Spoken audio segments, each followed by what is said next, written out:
लंका पर विजय प्राप्त करने के बाद अयोध्या लौटते समय श्री राम ने समुद्र लांघने के बाद गंधमादन पर्वत पर रुककर विश्राम किया। उनके साथ सीता जी तथा अन्य सभी सेना नायक थे।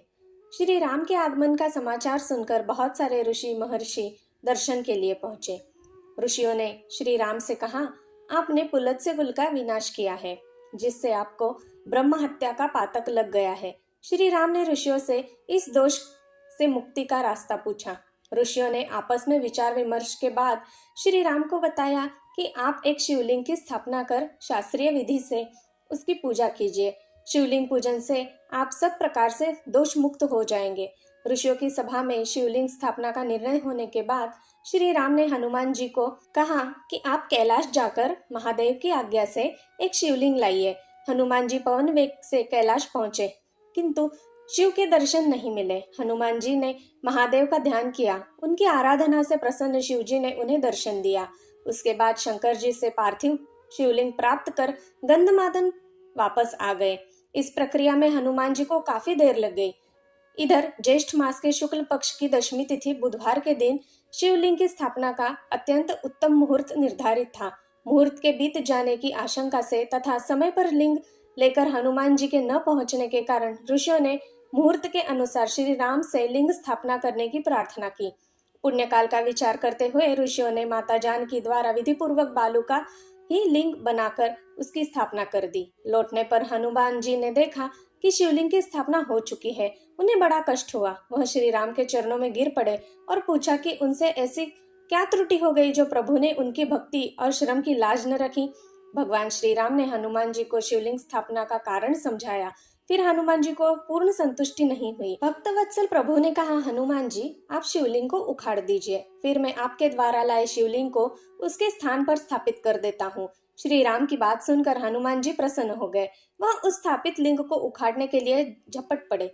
लिंग का स्पर्श करने से उन्हें बोध हुआ कि इसे उखाड़ना सामान्य कार्य नहीं है। बालों का लिंग वज्र बन गया था। उसको उखाड़ने के लिए हनुमान जी ने अपनी सारी ताकत लगा दी, किंतु सारा परिश्रम व्यर्थ चला गया। अंत में उन्होंने अपनी लंबी पूंछ से उस लिंग को लपेट लिया और जोर से खींचा। शिवलिंग टस से मस न हुआ। हनुमान जी उखाड़ने के लिए जोर लगाते रहे और अंत में स्वयं धक्का खाकर 3 किलोमीटर दूर जाकर गिर पड़े तथा काफी समय तक मूर्छित पड़े रहे।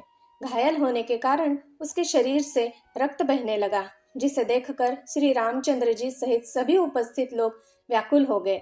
सीता माता ने उनके शरीर पर हाथ फेरा तो मातृ स्नेह रस से हनुमान जी की मूर्छा दूर हो गई।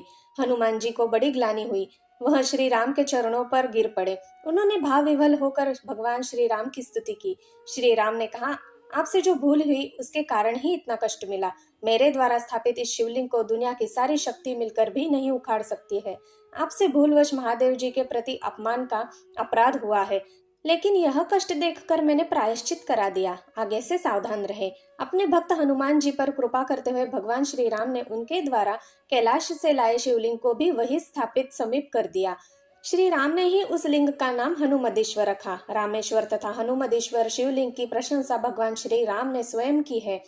भगवान शिव द्वारा प्रदत्त हनुमदेश्वर नामक शिवलिंग के दर्शन से मानव जीवन धन्य हो जाता है। जो मनुष्य 1000 योजन दूर से भी यदि हनुमदेश्वर और श्री रामनाथेश्वर लिंग का स्मरण चिंतन करता है, उसे शिवलोक की प्राप्ति होती है। इस शिवलिंग की महिमा का बखान करते हुए कहा गया है, जिसने हनुमदेश्वर और रामेश्वरम दो ज्योतिर्लिंग का दर्शन कर लिया, उसने सभी प्रकार के यज्ञ तथा तप के पुण्य प्राप्त कर लिया। उसी समय से काले पाषाण से निर्मित हनुमदेश्वर महादेव रामेश्वरम तीर्थ का एक अभिन्न अंग बन गए। आज भी जो यात्री रामेश्वरम के दर्शन करते हैं, वह पहले हनुमदेश्वर महादेव के दर्शन अवश्य करते हैं। जय हनुमान। धन्यवाद।